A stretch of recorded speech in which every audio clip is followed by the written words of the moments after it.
She's the Logan local who swapped singing in Chinese restaurants for belting out pop songs on the world stage.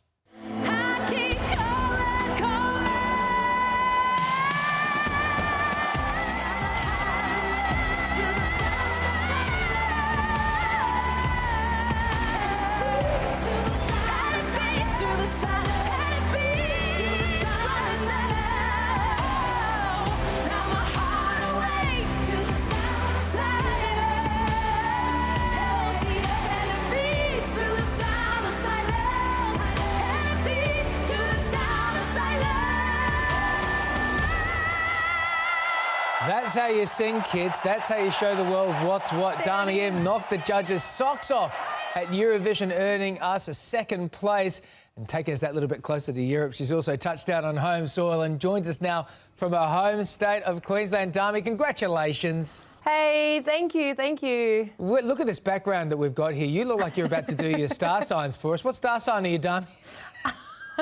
I don't know anything. It's a bit, yeah, you've just got off a plane. Welcome home. I mean, are you pinching yourself? How have you been? Oh, look, it's you know, just watching that back and thinking through what's happened. Like, it's so much has happened, and now I'm back in Australia. I feel like it was just a big dream. But yeah, it was such an amazing experience for me. That experience of when you're doing that song and everyone's watching it and, you know, the dress and everything, it's so amazing. Do you remember it, or does it feel like an out-of-body experience and it just happened in a flash? Oh, I remember it for sure, because I worked so hard on it, and, you know, I can't believe, like, no one can believe how hard I worked and how hard the whole team worked on this. You know, we had like 20 rehearsals or something with, you know, everybody watching in the audience, and yeah, it was incredible. But I feel like it was, I don't know, I was in heaven and then now I'm back on earth. Well, you know, a nice slice of heaven up there in Queensland. Now, you must have felt such an outpouring of love from this nation though, Dami.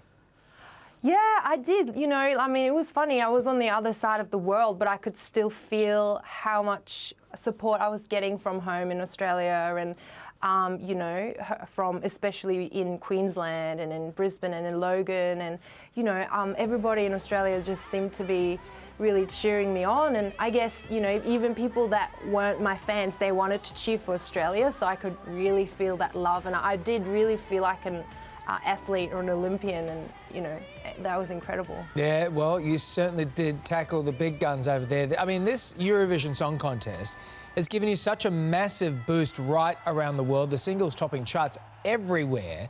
Have you had paparazzi chasing you all over Stockholm? You know, at Eurovision, it was just really bizarre because everybody, you know, there's so many people in this city to watch Eurovision, but, you know, the fans and the media, they kind of blend into one. So they all, like, you know, I was actually at a pedestrian crossing and one guy asked for my autograph as we were crossing and the car started coming. Like, it was that crazy and it's so intense. And, you know, just having fans outside of Australia, you know, from all over the world, that was just such an amazing experience. And, you know, also having my song chart in Europe and other parts of the world, like, it was just surreal. And hopefully I'll follow that up with new songs and keep that up. Oh, absolutely. I think they're going to want to hear more of you, and you've got more to give. You know, Guy Sebastian was talking about Eurovision last year. I think you and I spoke about it when we met before you left. He called it the Hunger Games of music. We said you were our Katniss. Was it really that intense on the night? Oh, definitely. You know, Guy, his advice to me, you know, before I went was that it's like the Hunger Games. It'll be really intense.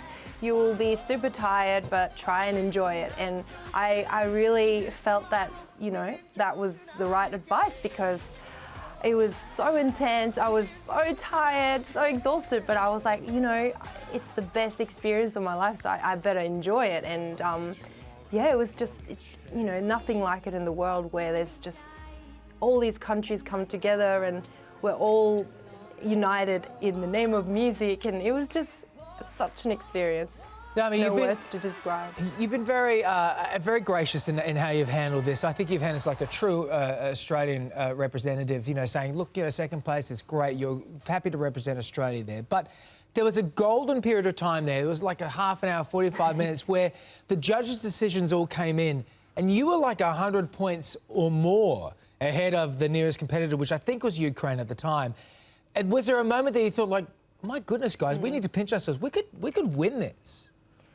Oh, yeah, totally. When that was happening, when, you know, I was sitting there with, you know, my family and my team and just seeing the score go up and, you know, Australia was called like every second time as, you know, the top points, 12 points from all these countries, and we were sitting right at the top for such a long time. And yeah, that was really incredible. Just, I think I really enjoyed it at that time, you know, rather than being nervous or, you know, I knew it didn't mean that I was definitely winning or anything, but I just was really enjoying that moment where I was going, well, you know, I must have done something right for so many countries to like my performance, and that felt really, really great. I don't think you put a step wrong. Look, we, like everyone else in Australia, believe that, of course, you were robbed. And, you know, there's a video that proves the winning song from the Ukraine should have been disqualified. When you hear that, though, do you feel a little bit sad about that? Or do you feel like, well, that's just the politics, I just enjoyed the ride? Oh, you know, I mean, there's always going to be lots of different opinions and whatever, but for me, it was just important to be a good sport, you know, and whatever the umpire says is, I guess, that's the decision. And you know what? It was honestly the best experience of my life. I was just so lucky to be there. Competing for the world and letting people hear my music, you know, outside of Australia. So for me, I'm just really grateful and thankful for the opportunity that I've got through this. Dami, you know, there's a lot of people at home that would say that dress was pretty amazing. It really enhanced the performance too. Were you involved in the design of that? Yeah, definitely. We were. I worked closely with my stylist Heather Cairns and, of course, the Australian designer Stephen Khalil, House of Emmanuel. Like it was such a fun task doing that. You know, I think I almost had more fun, you know, deciding the dress than, you know, actual singing and whatever. It was just such a great thing for a girl, I guess, to experience, and you know, to work with that high-end designer.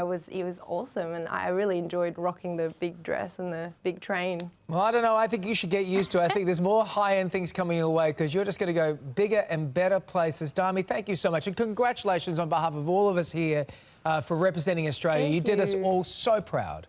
Oh, thank you. I just want to say thanks to Australia for, you know, all the support they've given me, and I could really feel it from there, and I'm really happy that I'm back here and also doing my tour around Australia, so I hope to see everybody soon. You are hitting the road in July. Dami's third studio album, Classic Carpenters, who doesn't love the Carpenters, is out now, and she is touring a national tour. Head to damiim.com for more details. Dami, great to see you. Thank you. Good to see you today.